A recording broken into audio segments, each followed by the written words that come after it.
Akash, you have studied at Infinity Learn. How did it personally help you?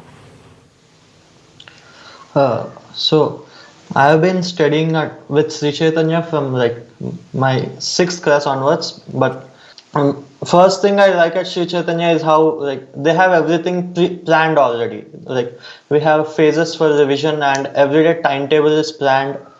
So this was actually very helpful. Like they could focus, and as sir said, assessment of a student is very important. So one is, of course, you said the material which really helped you, and the other one is, of course, mentoring, because teachers do make a huge impact on a child. Akash, I also want to ask you, after having attempted for SCORE and further undergoing the whole training in the institute, how has all this helped you, impacted you, especially your life and learning? Like I have to say, it changed me as a person.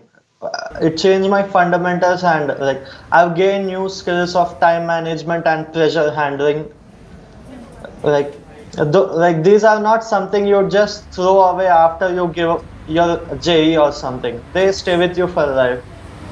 Like the discipline and the hard work which I've been putting, like now I can freely spend more time on my academics without any regrets. I think that's a very important point what you said is, about time management. These skills do always stay for a long term, for life actually.